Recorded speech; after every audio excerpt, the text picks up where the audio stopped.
بسم الله الرحمن الرحيم. الحمد لله رب العالمين وأفضل الصلاة وتم التسليم على سيدنا محمد الصادق الوعد الأمين وعلى آله وأصحابه ومن تبعهم بإحسان ودعا بدعوتهم إلى يوم الدين.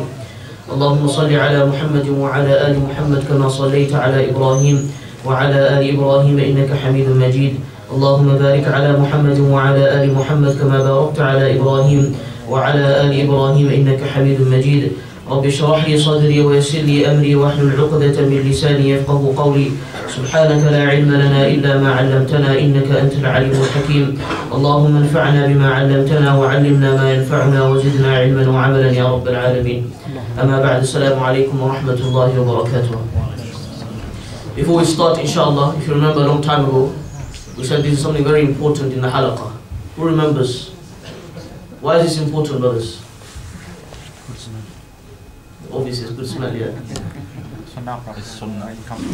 Not sunnah, but rather we say that it is the habit of our scholars that whenever we study hadith, they say we need to be in the mode, we need to be, mentally and physically in the mode of hadith. Right? So our surroundings need to be, in a formal state. So we need to be pure, we need to be smelling nice, and mentally we need to be here as well. Okay? So inshallah I'm going to pass this around every single person who's sitting here, even if it goes all the way to the back, it doesn't matter. But I want this back, inshallah. Empty. Get something like this. So inshallah we'll start with the hadith that we are currently on. We are on the 6th hadith of this beautiful book, the 40 Ahadith of Imam Nawawi rahimahullah. And this 6th hadith, the subject of this 6th hadith is to do with halal and haram in Islam. And thereafter he talks about the purity of the heart as well. So inshallah what we will do, everyone inshallah pay attention here. I know it's very distracting, mashallah, but please pay attention here while the perfume is going around, inshallah. So what we'll do, we will read the hadith in Arabic and then inshallah we shall translate it. And then I'm going to talk a bit about the importance of this hadith. And then inshallah we'll go to what we learned from this hadith and the commentary inshallah of this hadith. عن أبي عبد الله النعمان بن بشير رضي الله عنهما قال: سمعت رسول الله صلى الله عليه وسلم يقول: إن الحلال بين وإن الحرام بين وبينهما مشتبهات لا يعلمهن كثير من الناس فمن اتقى الشبهات استبرأ لدينه وعرضه ومن وقع في الشبهات وقع في الحرام كالراعي يرعى حول الحمى يوشك أن يرتع فيه ألا وإن لكل ملك حمى ألا وإن حمى الله محارمه ألا وإن في الجسد مضغة إذا صلحت صلح الجسد كله وإذا فسدت فسد الجسد كله ألا وهي القلب. رواه البخاري ومسلم. So this hadith is narrated by Abu Abdullah Nu'man ibn Bashir, very great sahabi of Rasulullah sallallahu alayhi wa sallam. He was an Ansari. He lived in Medina and he was born when Rasulullah sallallahu alayhi wa sallam migrated to Medina. So he's a young sahabi and he died at the 65th year after Hijrah. So well after the Prophet sallallahu alayhi wa sallam's date of death. So he was a very important companion of Rasulullah sallallahu alayhi wa sallam. He narrates and he says that I heard the Messenger of Allah sallallahu alayhi wa sallam saying that certainly the permissible actions in Islam are clear, and certainly the impermissible actions in Islam, they are clear. وَبَيْنَهُمَا مُشْتَبِهَاتٍ, and between these two things there are other things which are doubtful. Yes, they are not very clear, they are ambiguous. لَا يَعْلَمُهُنَّ كَثِيرٌ مِنَ النَّاسِ, many people do not know the rulings of these actions. فَمَنِ اتَّقَى الشُّبُهَاتِ, whosoever saves himself from doubtful matters, استبرأ لدينه وعرضه, he has cleared himself in regards to his deen and in regards to his honor. وَمَنْ وَقَعَ فِي الشُّبُهَاتِ وَقَعَ فِي الْحَرَامِ, whosoever carries out doubtful matters and indulges in doubtful matters, he will eventually end up in indulging in haram actions. And then Rasulullah sallallahu alayhi wa sallam gives an example. He says, كَالرَّاعِي يَرْعَى حَوْلَ الْحِمَى, he is like a shepherd who grazes his animals around a sanctuary, i.e. around the borders. So say for example you have a land, then you have a neighboring land, right? Now your sheep say you're a shepherd, your sheep, you cannot let your sheep go onto the other land. There is a border, right? So what is this shepherd doing? He is taking the animals to the border of his land, and Rasulullah ﷺ said, Yushiku an yarta'a fi. He's so close to the border, it is as if he's going to cross the border and go to the land that he's not supposed to go into, right? And then he says, Rasulullah ﷺ says, that Ala wa inna li kulli malikin hima. That behold, certainly every king has a sanctuary, meaning has an area of land where no one is allowed to go. So for example, in this country you have the Queen, Buckingham Palace. Everyone's been to Buckingham Palace, yeah, or seen it. You have a big gate. Is anyone allowed in there? Can any Muhammad Zaid Bakr go in there? No. Who's allowed in there? Only people who've been granted permission, right? People, special people, the royal family, etc. No one can just walk into Buckingham Palace and mashallah have a nice dawat, right? So it doesn't work like that. So Rasulullah ﷺ saying that every single king, he will have some type of land where no one is allowed to enter it unless he grants that person permission, right? And then Rasulullah ﷺ, he says, Ala wa inna himallahi maharimu. Allah subhanahu wa ta'ala also has in this land certain things or certain places. This is a metaphor, right? So we say certain places where you are not allowed to enter. So this is a metaphor, an example Rasulullah sallallahu alayhi wa sallam is giving. And what is this? What are these? What is this area of land, if you like, where we are not allowed to enter? He says, Ala wa inna himallahi maharimu. That all of the forbidden actions in Islam, this is an area that you do not go into, right? So basically, we have a border around us. Okay? We have a border around us. If you step out of this border, what will happen? You will go into haram actions, right? Outside this border is all the impermissible actions. Inside the border is all the permissible actions. If you go near the border, what will happen? There will be a chance that you may just cross the border. Is everyone understanding? Yes? This is what Allah in the Quran, what do you say? He says, تِلْكَ حُدُودُ اللَّهِ فَلَا تَعْتَدُوهَا. That Allah mentions that these are the boundaries of Allah subhanahu wa ta'ala, so don't even think about crossing the boundary. Okay? And then Rasulullah sallallahu alayhi wa sallam, he eventually goes on and talks about the heart. He says, وَأَلَا وَإِنَّ فِي الْجَسَدِ مُضْغَةً. Certainly, there is a piece of flesh in the body. إِذَا صَلَحَتْ صَلَحَ الْجَسَدُ كُلُّهُ. If this piece of flesh is pure, it is rectified, then the entire body will be pure and rectified. It will be upright. وَإِذَا فَسَدَتْ فَسَدَ الْجَسَدُ كُلُّهُ. And if this piece of flesh is corrupt, then the entire body will be corrupt. And what is the piece of flesh? Rasulullah sallallahu alayhi wa sallam says, أَلَا وَهِيَ الْقَلْبِ. That this piece of flesh is the heart. Now let's look at this hadith. First of all, the ulama of hadith, the likes of Imam Nawawi, the likes of Abu Dawood rahimahullah, they say that this hadith is from those 5 ahadith around which Islam revolves. Okay?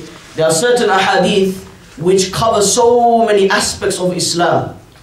And basically Islam stands on these ahadith. One of these ahadith is this one we are studying today. Another hadith is the first hadith we studied, al-a'malu bin-niyat, right?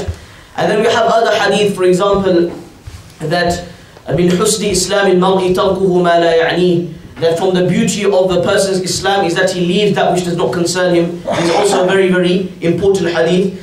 So the ulama of hadith, they say that this is one of those hadith. They say التي يدور عليها الإسلام, that Islam revolves around these type of ahadith. Why? Because they cover so many aspects of Islam. So let's look at this hadith. The first part we learn from this hadith, the first thing we learn from this hadith is that there are 3 types, okay? 3 types of actions. You have halal actions, you have haram actions, and you have doubtful actions, okay? Now, things like eating, drinking, walking, driving a car, right? Wearing clothes, some of them are obviously halal. We can't say that, you know, we're not allowed to eat, we're not allowed to walk, it is haram to walk, it is haram to drive a car. We can't say this, right? So Rasulullah sallallahu alayhi wa sallam is saying, إِنَّ الْحَلَالَ بَيِّنْ, that the things which are halal in Islam, they are very clear cut. Right? Allah has made it very, very clear cut. And then he says, وَإِنَّ الْحَرَامَ بَيِّنْ. And at the same time, things which are haram, they are very, very clear as well. Things like drinking alcohol, things like taking drugs, things like committing zina, disobeying parents, backbiting. These are all clear-cut actions which Rasulullah sallallahu alaihi wasallam has mentioned in the hadith, or Allah subhanahu wa ta'ala has mentioned in the Quran. But then this is the next important bit. He says, in the middle you have something. This is called mushtabihat, right? وَبَيْنَهُمَا مُشْتَبِهَاتٍ. In the middle of halal and haram, you have another area which is ambiguous. Meaning, you do not know whether that action is halal or haram. Okay? You do not know whether that action is halal or haram. Okay? Rasulullah sallallahu alayhi wa sallam says that لَا يَعْلَمُهُنَّ كَثِيرٌ مِنَ النَّاسِ. That many people will not know what the ruling of this action is. Is it halal? Is it haram? Right? Now when you read this bit of the hadith that many people do not know what these things are, what does that entail? What do we know from this? Knowledge obviously, but when we say لا يعلمهن كثير من الناس, what is the opposite meaning we get? Some people know, right? Some people know what these actions are. What are these doubtful actions and what are the rulings of these doubtful actions? Who are these people? The scholars, the ulama, right? The ulama, and even amongst the ulama, a group of ulama. Because you know, in the world of knowledge, you have different stages of ulama. You have the average alim who knows his stuff, but he hasn't gone really, really deep. Then you have people who have specialized in certain fields. Then you have mufti. Then you have a mujtahid. A mujtahid is the highest, okay? Mujtahid, and then on top of that, on top of mujtahid, sorry, you have qadi. Qadi don't exist anymore, right? You have qadi. And qadi is a person who, you know, he is responsible to give judgments in an Islamic court, right? So there's different stages of ulama. So only, even amongst the ulama, there is only a group of people who will know these things. Why? Because there is no clear-cut evidence to say that this is halal and this is haram, right? So what will happen, the ulama, they will use their knowledge of usul al-fiqh, they will use their knowledge of hadith, of tafsir, and they will do something called ijtihad. Ijtihad means to exert all effort, look at all of the evidences, all of the sources of sharia, and then come to a conclusion, right? This is the job of the scholars. It's not the job of, you know, anyone out there on the street, right? It's just like a doctor. Not anyone can, you know, subhanallah, go and perform an operation, a heart operation. Same way, you know, ilm, the knowledge of Islam is just like, it's a science. And not anyone can dwell into this science. This science is only for certain people. Only certain people have the authority to give a ruling, right? And this is very, very important. And unfortunately, we find many people, you know, subhanallah, they think they know it all.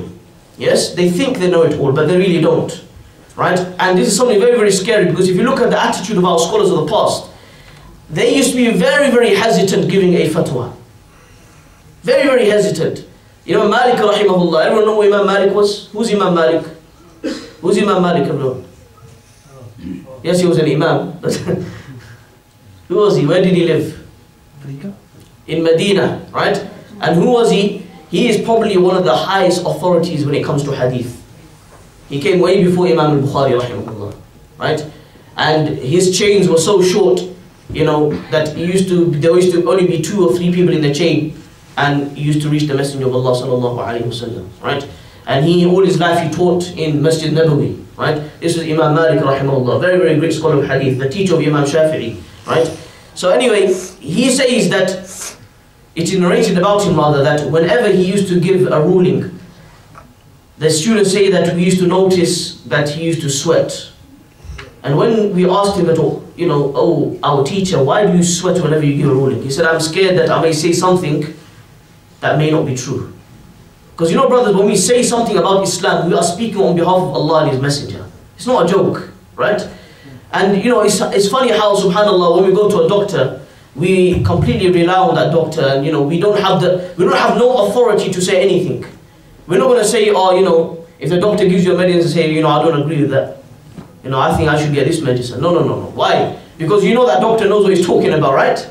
Same thing with a scholar. A scholar who has spent his entire life studying the ahadith of Rasulullah sallallahu alaihi wasallam, studying the Arabic language. You know, Arabic language is so important, right? And Arabic language is not just you understand a bit of Arabic here and there. No, no, no. Arabic language, Imam Shafi'i rahimahullah, he studied Arabic for 15 years.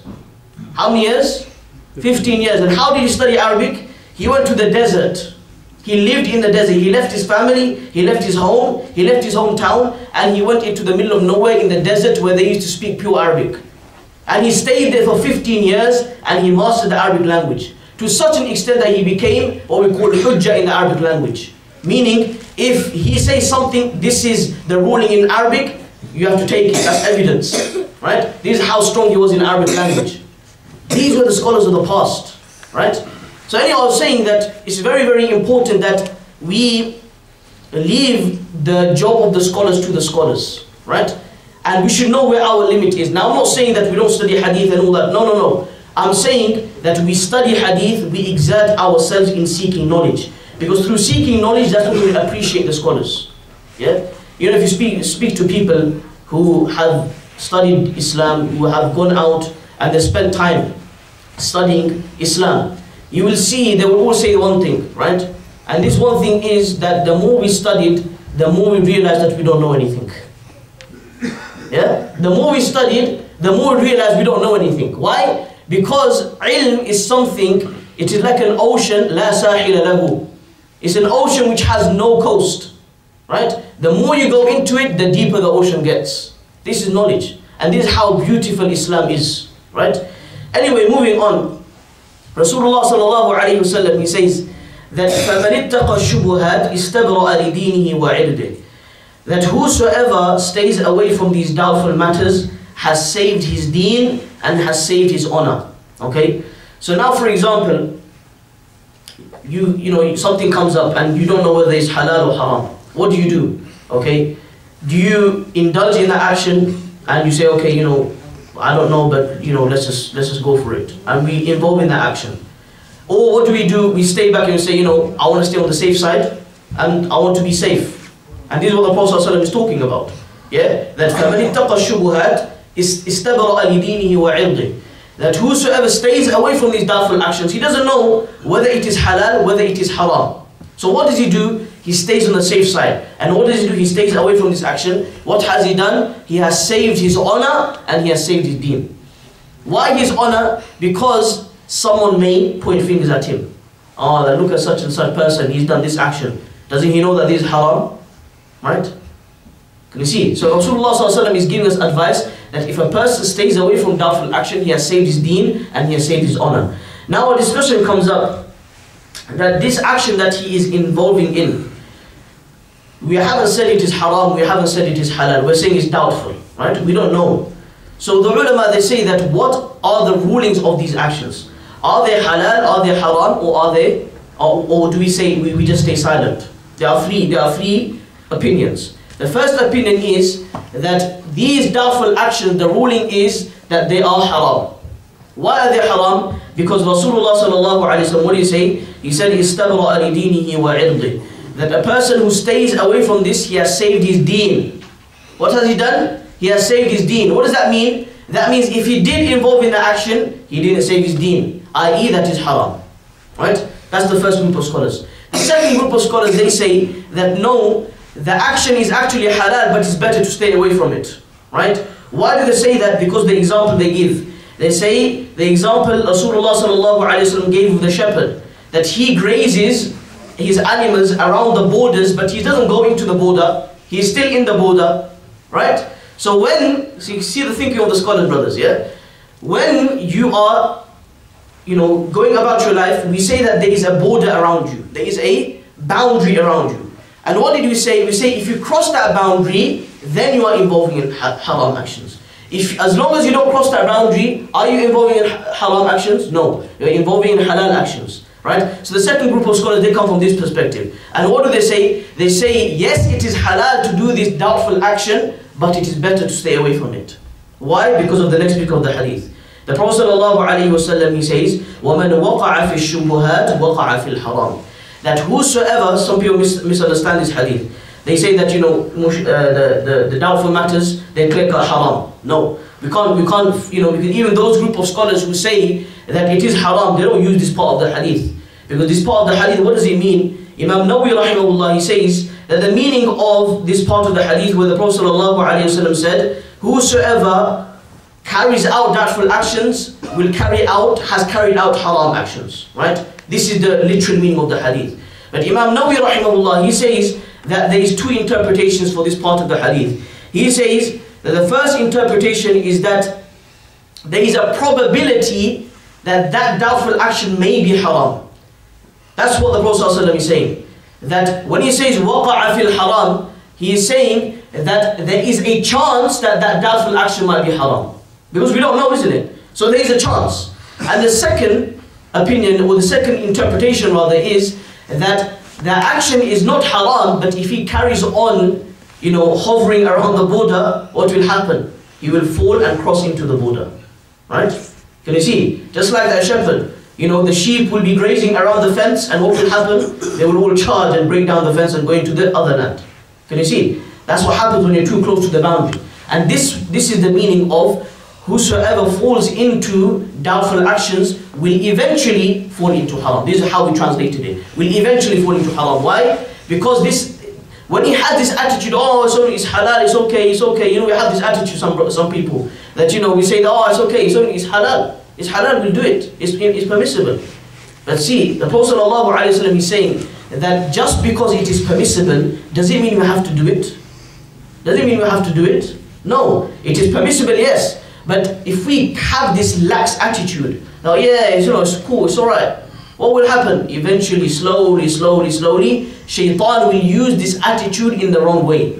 And what will happen? Eventually, we may be doing halal actions, but now we are knocking on the door of the border. And eventually the door of haram will open. And then eventually we'll fall into haram. This is what the Prophet ﷺ is saying.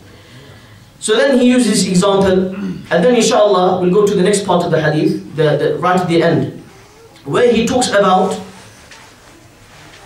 this piece of flesh in the body. He says that وَأَلَا وَإِنَّ فِي الْجَسَدِ مُضْغَةً. There is a piece of flesh in the body. If it is good, the entire body will be good. The entire body will be pure. If it is corrupt, the entire body will be corrupt. This is the nature of this flesh. And he says that this flesh is the heart. Now, the ulama, they talk about the purity of the heart. And they say that our actions revolve around the heart, based on this hadith. Right? Our actions revolve around the heart. How do they revolve around the heart? Because when a person does a sin, we all know the hadith of Rasulullah sallallahu alayhi wa sallam, that what happens? There is a small black dot that comes upon his heart. Okay? A person's heart by default is pure. There is no dirt on it. But as soon as a person carries out evil sins, okay, what happens? A small black dot comes on the heart. It appears on the heart. And if he does not do tawbah, then that black dot will stay there. If he does do tawbah, what will happen? That black dot will be removed. Can you see?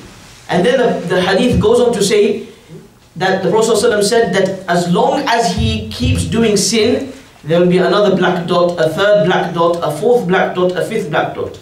To such an extent that a time will come, because he didn't do tawbah, he didn't repent to Allah, a time will come where the entire heart will be engulfed in darkness.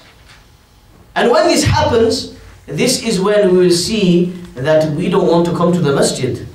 This is when we'll have the attitude of being relaxed. Oh, it's halal, brother, you know, we can do it. It's all good, right? But just because it's halal, we don't have to do it. For example, let me give you a very practical example, right? We go out on, you know, the Christmas season. Okay, we don't celebrate Christmas, but it's the Christmas season. We live in this country, so it's a Christmas season. And we all know what the disbelievers do, right? Party, wine, and zina, and all of this, right? Nightclubs, etc. So what do? We go out with our friends, okay? To do what? Not to party or anything like that, right? We go out with our friends, why? To have a meal, right? To socialize. Nothing wrong with that. It's perfectly fine. But what is the context? The context is that it is a Saturday night, okay? Saturday night is when everyone goes clubbing. And on top of that, it is the Christmas season. Everyone is off. And this, you're going to such an area where parties are going to be going on. There's going to be music, okay? There's going to be alcohol, and there's going to be drunk people everywhere. There's going to be women who are not dressed properly. All of this is going to be taking place. Now, you going out, is it halal or haram? Halal, right? There's no harm in going out. But look at the context. Look at the context. It is better to avoid this. Why? Because your eyes might glance at something you shouldn't be looking at. Right? Rasulullah sallallahu alayhi wa sallam, when he talks about alcohol, he says you should even stay away from the environment of alcohol. What are you doing? You're going inside the environment of alcohol. Can you see? So what should we do? Follow the advice of Rasulullah sallallahu alayhi wa sallam, that stay away from these doubtful matters. So anyway, coming back to the heart is something that we need to look after. If this heart is pure, we rectify our hearts by repenting to Allah, by seeking forgiveness in Allah subhanahu wa ta'ala, and by carrying out good actions. What will happen? This heart will be pure, and as a result, our entire body will be pure. What does this mean? When the Prophet ﷺ said our body will be rectified, our body will be upright, meaning our actions will be upright. Our actions will be in line of the Sharia. Our tongue will not speak out of line. Our hands will not do something which the Prophet ﷺ has, made something impermissible. Rather, each and every single limb of the body will be in line of the teaching of Rasulullah ﷺ. Can you see? Why? Because the main part, which is the heart, that is upright. And the ulama, they give an example. They say that this heart is like a shepherd. If the shepherd, he looks after his sheep, then the sheep will be upright. They will listen to who? The master. They will listen to the shepherd, right?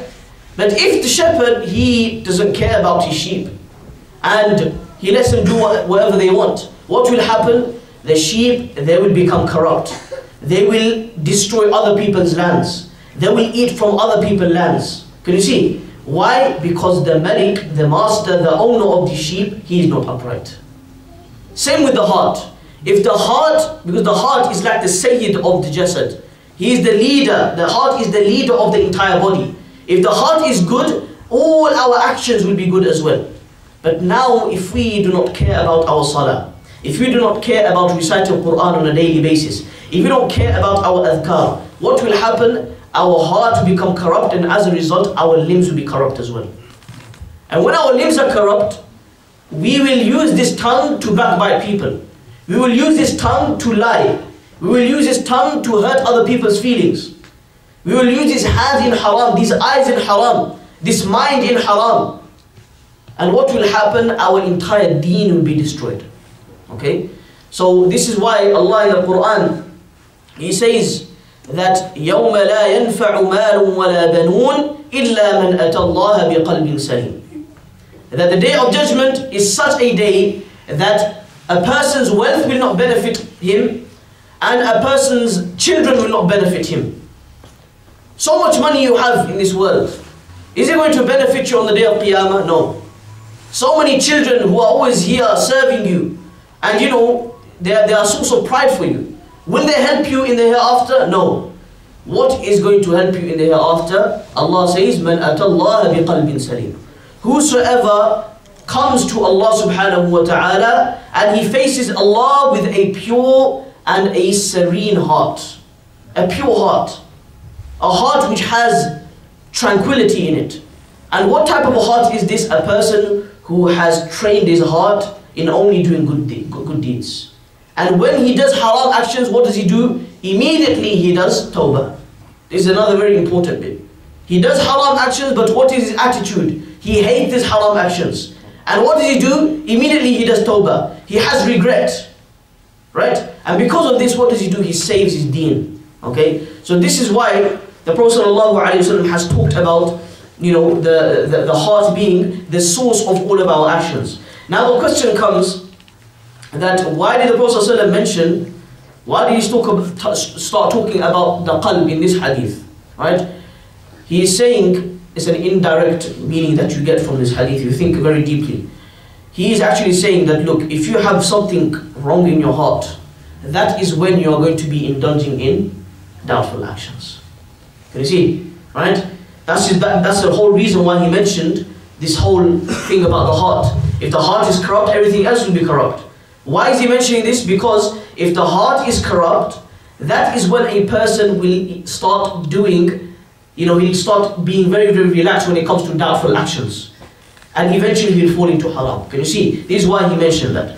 So brother, just to wrap up inshallah, what do we take away from today's dars? We take away that we need to exert all our efforts in recognizing our sharia. Okay? Because when the Prophet ﷺ said, إِنَّ الْحَلَالَ بَيِّنْ وَإِنَّ الْحَرَامَ بَيِّنْ.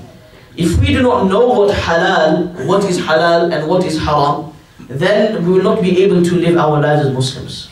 Can you see? Right? The Prophet ﷺ in this hadith is encouraging us to seek knowledge, okay, so that we may recognize what is halal and what is haram, so that we may stay away from haram, and so that we may recognize what is permissible, so that we may carry out that permissible action. And that we may recognize what is doubtful.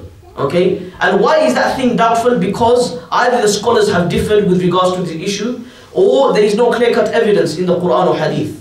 Right? And because of this, some scholars have said it's haram, some scholars have said it's halal. And because of this, what should we do? The best thing to do is stay away from this. Okay? And just keep silent about this issue and stay away from this type of issues. Okay? So this is a few things we learn, that whenever we come across doubtful actions, we should stay away from it as much as possible. Let me end with one incident of Rasulullah sallallahu alaihi wasallam. One day, he went into his house and he found a date, okay, on the floor. He found a date on the floor, and obviously he didn't know whose it was.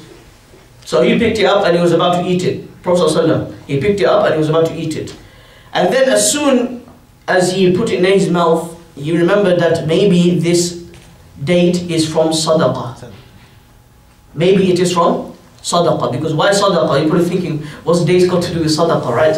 At that time, the Prophet ﷺ's time, the currency there used to be many ways of buying and selling things. So there used to be obviously the gold and the silver, dinar and dirham. There also used to be rice. Rice used to be wealth at that time.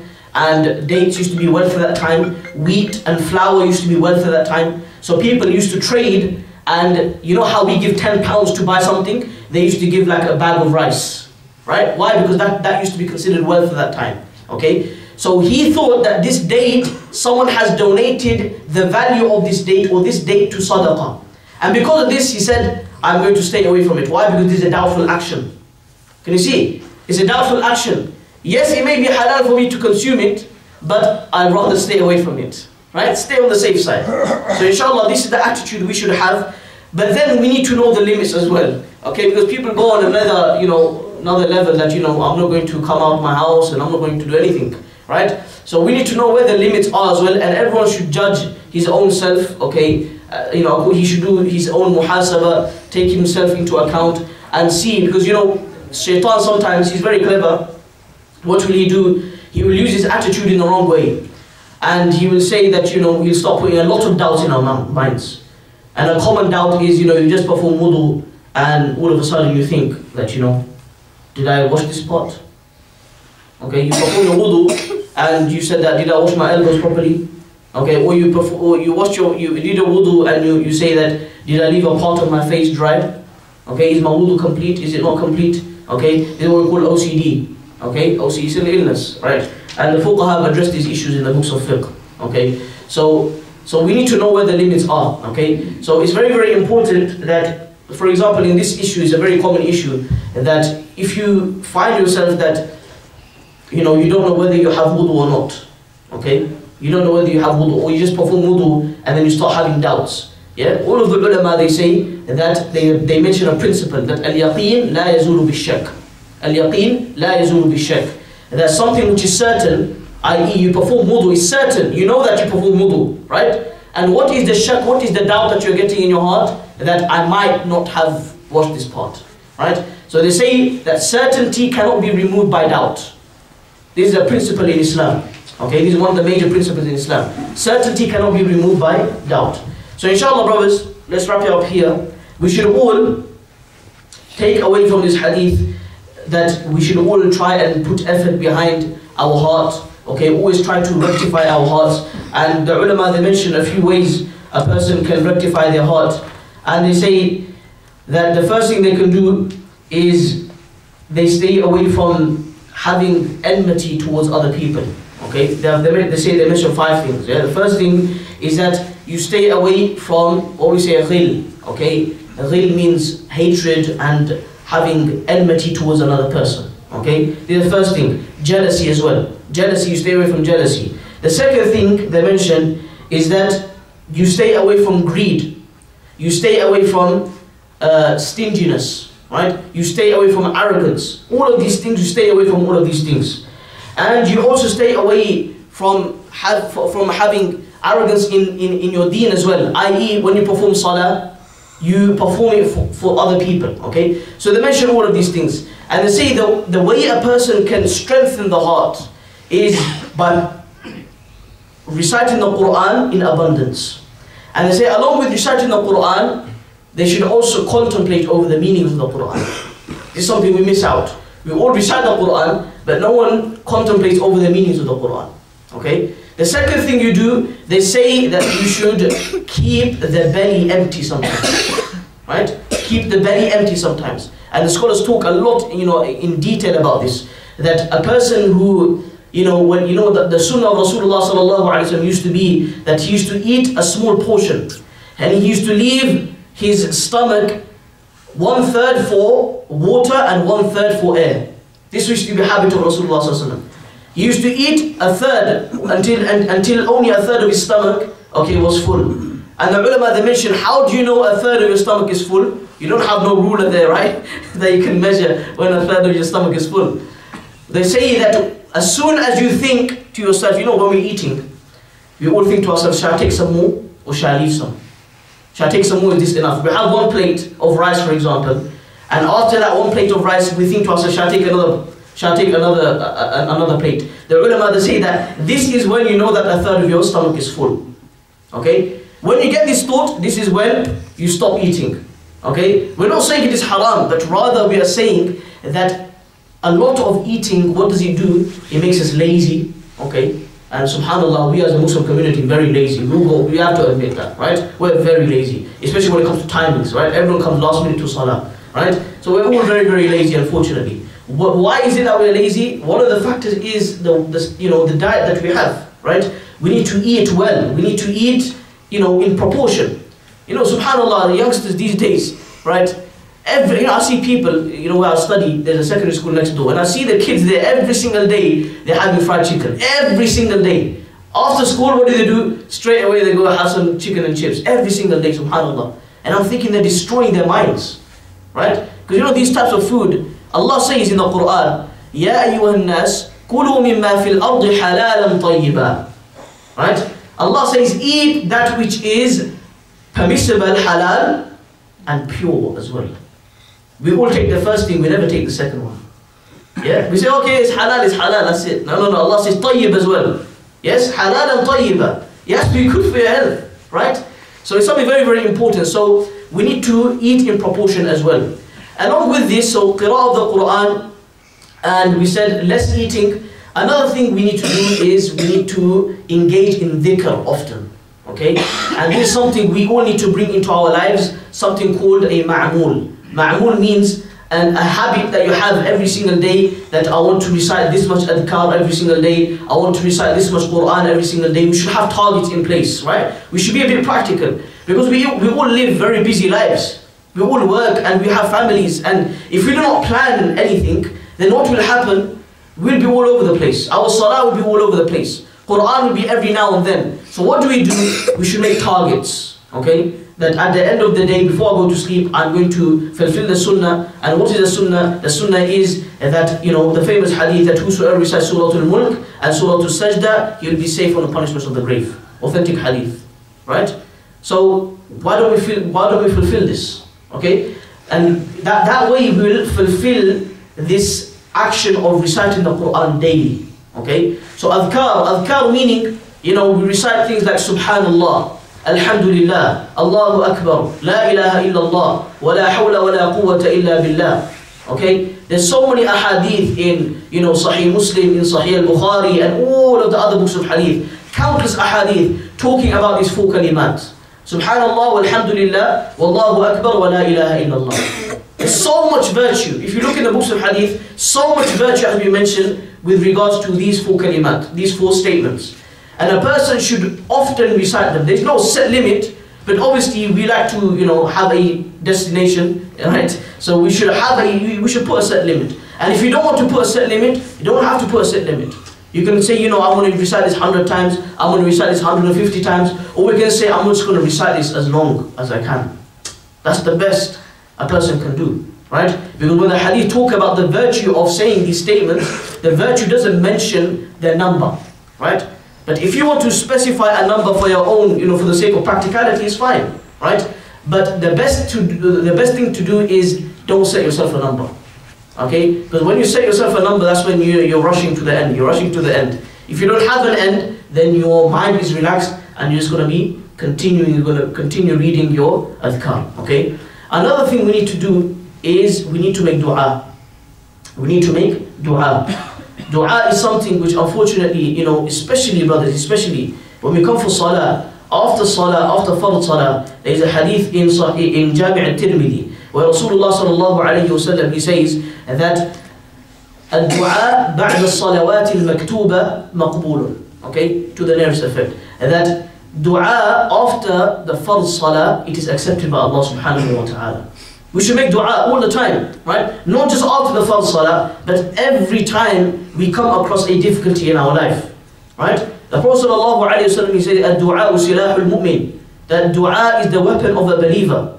Dua is something which Allah has given us, where we are in a conversation with Allah subhanahu wa ta'ala. Okay? So as much as we can, especially at the time of tahajjud, where Allah accepts the dua, we should make dua a lot as well. Okay? So it's something very, very important. So these few things we need to take into mind. And the last thing is, when we pray our salah, we need to pray calmly.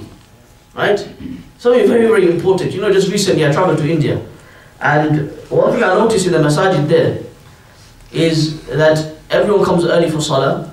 Right? Everyone comes early for salah. Okay? Yes, you can say that, okay, the lifestyle is different, etc. But let's look at the second point then. The second point is that when they pray the salah, they pray with so much sukoon, with so much tranquility, with so much peace, right? And these are people who, they're not scholars.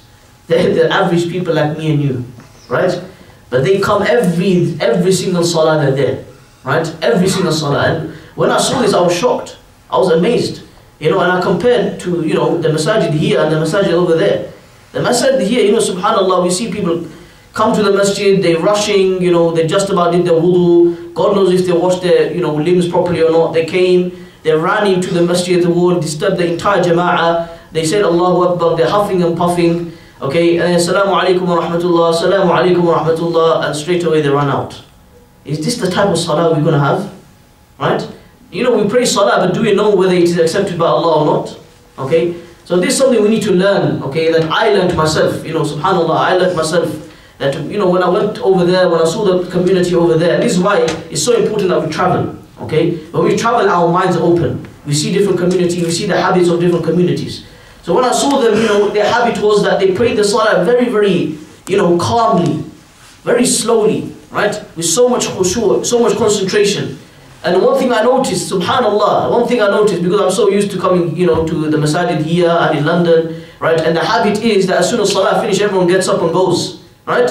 A very bad habit. Everyone gets up and goes. Yes, you got work, etc. But I'm sure 5 minutes is not going to hurt you, right? 5 minutes is not going to hurt you. So everyone gets up and goes. And what was the habit over there? The habit was when the Imam said, Assalamu alaikum wa rahmatullah, Assalamu alaikum wa rahmatullah, no one got up. No one got up. And they were all, and you can't say, okay, they don't work, etc. There were people who were working there, coming in their suits, etc. They had their briefcases, they were blatantly coming from work. Do you understand? And they were sitting there. They didn't get up. For 10 minutes, they're sitting there doing their adhkar, making dua, reciting some Quran, and then they go. Right? So beautiful. And subhanAllah, when I went there, you see the atmosphere in the masjid is different. Okay? Unfortunately, brothers, I know, it might hurt some of your feelings, but the haqq is haqq. They say in Arabic, al-haqqu murrun, the truth is bitter, right? But we need to be humble and accept this. right? Because we are people who want to improve. We're not perfect. None of us are perfect. We want to improve. So what do we need to do? We need to bring, especially in this masjid, right? In this masjid, because this is where we are based. In this masjid, we need to be an example for all of the other masajid. Okay? What do we need to do? We need to change. Not everyone is here. There's only a handful of people here. But we need to change the atmosphere in the masjid. The atmosphere should be, a place where when we look at other people, we feel like doing ibadah. Yeah? We look at other people, we feel like doing ibadah. This whole spirituality, we feel the spirituality, the atmosphere is there, right? And this is how, brothers, when we come to the masjid, we will feel like doing ibadah. The reason why when we come to the masjid and we just want to run out is because the masjid, unfortunately, is like a market now. Do you understand? And what I mean by that is after salah, people are talking, the mobiles are going off, and all sorts is going on. Okay? Just like in a market, so much things is happening at once. You go to Hayes Town, there's so much thing happening, right? Buying and selling is taking place, people are talking loudly, people are shouting, people are drinking, eating. Masjid is not a place of this, right? Especially at salah times, right? At salah times, we need to respect the masajid. There's etiquette of the masjids, right? We need to respect the masajid. And what do we need to do? We need to be quiet, right? This lisan, this tongue is very, very dangerous. This tongue is something that always wants to move up and down, okay? Talk. This tongue is not going to run away. This tongue is there, it's stuck there, okay? You can talk outside the masjid, right? As long as we're in this masjid, we should make a habit to keep silent. This is why we specify the foyer area. If you want to talk, you go outside and talk, right? Why? Because number one, obviously respecting the masjid. Number two, more importantly, you look out for your Muslim brothers, right? Just imagine you're praying your salah, right? And next to you there's someone who's talking about football loudly and you're getting disturbed. Do you understand? These are basic things that make a massive difference. Basic things will make a huge difference, okay? So inshallah, all of these things what I've talked about, I know I've gone on for a long time, but all of these things what I've talked about, we need to take them into consideration, inshallah, okay? And we need to bring them into action. Always remember, brothers, be humble. Be humble all the time. Arrogance is such a difficult thing to deal with, okay? Be humble in accepting the truth. Be humble in, getting told off sometimes, okay? You need to get told off sometimes. Rasulullah, when he used to get angry, he used to tell the Sahaba radiallahu anhum off, okay? Then he used to say, oh, how dare you talk to me like that? This was the Messenger of Allah, right? So when one brother, he respectfully advises you, you take that advice. This is the sign of a Muslim, okay? The fact that you get offended shows that you have arrogance in your heart, okay? So inshallah, we ask Allah to accept us, we ask Allah to rectify our hearts, we ask Allah to purify our masajid. The youth don't come to the masjid anymore. They don't come to the masjid. What is the reason? What's happened? Do you remember, brothers, when we were little, how often we used to come to the masjid? We used to come every now and then, right? We used to come quite a bit, if you remember. But what's happening this day and age? We feel, when I see a child in the masjid, I'm like, wow, subhanallah. What is the reason behind it? Because the masjids, the usul that the Prophet ﷺ, the principles that the Prophet ﷺ, he founded the Masjid Nabawi in Medina. Those principles are not found in our masjids. Okay? The masjid is a place of learning and teaching. The masjid is a place of da'wah. The masjid is a place of ibadah. The masjid is not a place for worldly talk. Right? Worldly talk should be outside. Masjid, this is your only chance of closing the doors of the dunya and opening the doors of mercy. That's why when we enter, what do we say? What is the dua of entering the masjid? Allahumma aftahli abwaba rahmatik. We're asking the mercy of Allah subhanahu wa ta'ala to descend upon us. How can the mercy of Allah descend upon us when we're talking about the world? When we're talking about the dunya, right? We need to use this masjid as a place where we just, completely close ourselves off the dunya. Switch off your mobile phones, chuck your mobile phones away. Do you understand? Just leave your mobile phones for once, okay? We're not in the masjid all day. You're in the masjid for 15, 20 minutes. And then you're back to the dunya again. You're always in the dunya, right? The dunya is not going to run away, the dunya is there, okay? But we need to take time out and close ourselves from the dunya and connect ourselves with Allah. When we do this, we'll find that our dunya will be good as well.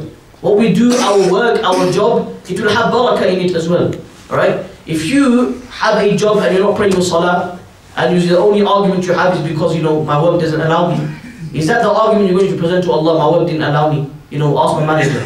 On the day of Qiyamah, you're going to say, ask my manager. Yeah? No. Manager's going to be in his own, own dilemma on that day. Do you understand? So if you are missing your salah and you're earning a rizq, you're earning your sustenance, then by Allah, you'll never ever have barakah in that sustenance. Why? Because you are breaking the commands of Allah and you're earning sustenance.